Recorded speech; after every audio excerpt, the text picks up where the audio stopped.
Bismillah, Assalamualaikum warahmatullahi wabarakatuh.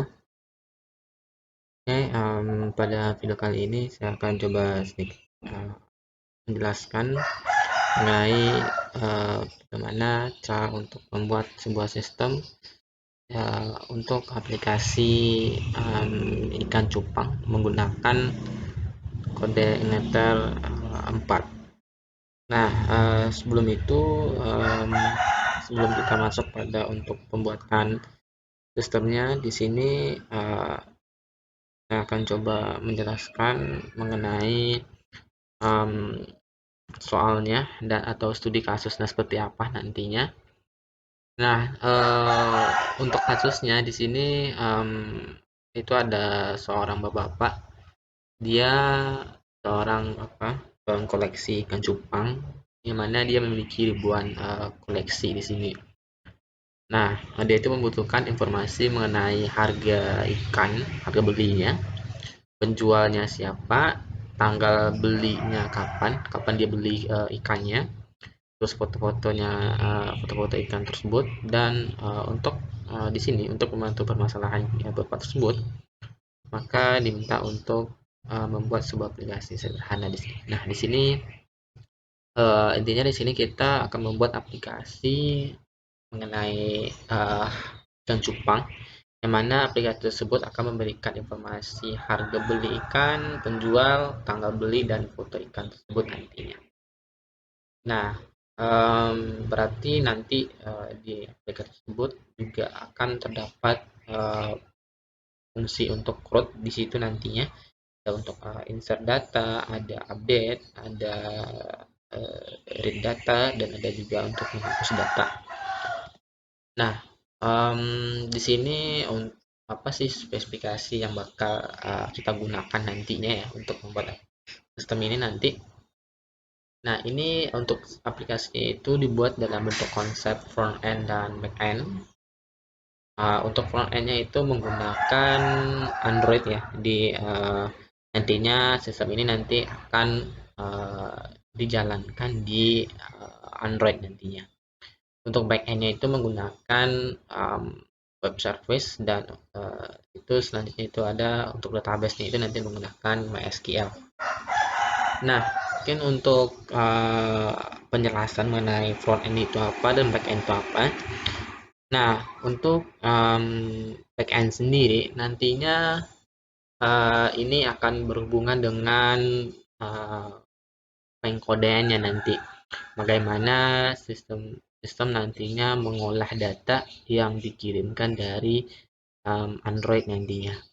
Jadi ketika kita sebagai user ingin melihat data-data ikan yang sudah kita inputkan, itu nantinya kita akan mengirimkan data atau mengirimkan permintaan ke server, yang mana nanti server itu akan memproses apa yang akan kita minta.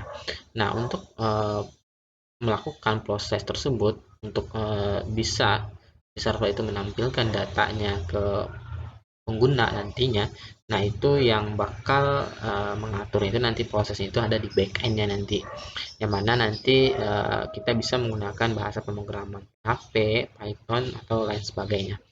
Cuma nanti untuk pembuatan aplikasi ini nanti kita akan menggunakan bahasa pemrogramannya itu adalah PHP. Pada bagian ini juga sih kita akan berhubungan langsung dengan si nantinya bagaimana kita bakal melakukan permintaan ke database nantinya. Itu ada di bagian untuk permintaan untuk menghapus data, menghapus menginsert data, dan lain sebagainya. Intinya di sini di backend inilah kita nantinya akan melakukan konfigurasi alur dari sistem kita nantinya untuk proses CRUD-nya nantinya seperti itu. Nah, selanjutnya untuk backend sendiri itu kita menggunakan yang namanya web service. Nah, apa web service tersebut? Web service itu dia merupakan sekumpulan data atau perangkat lunak, yang mana itu dia merupakan bagian dari perangkat lunak ya, yang mana itu dapat diakses secara remote. Nah, akses secara remote di sini adalah klien itu adalah Android-nya atau front-end-nya itu Android. Nanti dia akan meminta data ke si server atau web service nanti yang kita buat di back-end-nya. Nah, antara back-end itu kan dia bahasa pemrogramannya itu adalah anggaplah kita menggunakan PHP tadi. Nah, sedangkan di Android itu sendiri itu ada dua buah bahasa pemrograman yang didukung untuk Android Studio itu ada dua buah, itu ada Java dan Kotlin. Nah, itu sudah berbeda bahasa pemrograman di situ. Nah, karena berbeda bahasa pemrograman tersebut, maka itu ibarat kita sudah melakukan uh, komunikasi antara dua buah bahasa pemrograman. Nah, jadi kita membutuhkan yang namanya web service. Nah, web service itu banyak sih, nggak hanya satu gitu. Nah, disitulah nantinya kita fungsi nanti supaya kita bisa berkomunikasi antar dua buah platform yang berbeda, yaitu Android dengan si backend-nya itu menggunakan bahasa pemrograman PHP gitu. Nah, untuk sistem ini nantinya kita akan menggunakan web service dengan framework Conda Igniter 4. Nah, jadi nantinya untuk web service-nya itu kita buat menggunakan kode Igniter 4 supaya nanti kita bisa antara server dan si Android itu nanti bisa saling terhubung. Nah, maka dari itu kita perlu membuat web service-nya, dan web service-nya itu menggunakan kode Igniter 4. Nah, selanjutnya itu kita akan masuk pada bagian front end.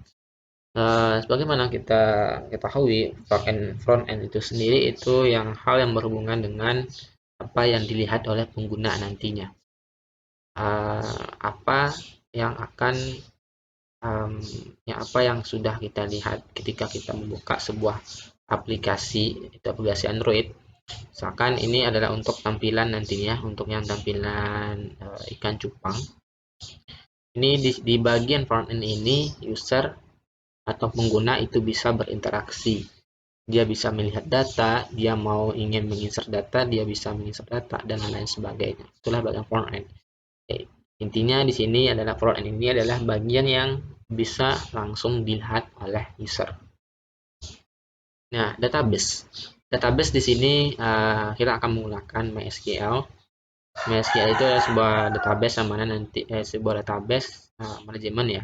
Jadi dia yang akan memanajemen database kita nantinya atau data-data kita nantinya. Yang mana itu nanti kita akan menggunakan perintah-perintah SQL.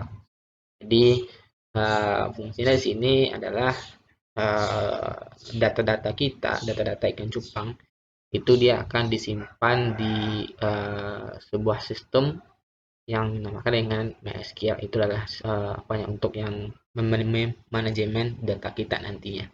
Dan nanti apabila kita ingin mengambil data dari database tersebut atau dari MySQL tersebut, itu kita bisa menggunakan perintah-perintah dasarnya itu nanti menggunakan perintah SQL atau Structured Query Language. Itu yang biasanya kita gunakan untuk select bintang from, terus insert to table. Nah, itu adalah perintah-perintah SQL nantinya. Itu nantinya akan kita gunakan di saat pembuatan backend nantinya. Nah, jadi intinya untuk yang bagian backend itu hal yang berhubungan dengan alur dari sebuah sistem itu sendiri. Prosesnya bagaimana, logika untuk memasukkan data, logika untuk mengupdate dan mendelete data itu ada atau akan kita konfigurasi di bagian backend itu di kode Igniter 4 nantinya. Nah, untuk yang front end itu ada di Android nantinya. Itu yang akan kita buat di Android Studio. Dan untuk supaya si front end dan back end itu bisa terhubung, itu kita membutuhkan satu buah web service yang bisa menjembatani antara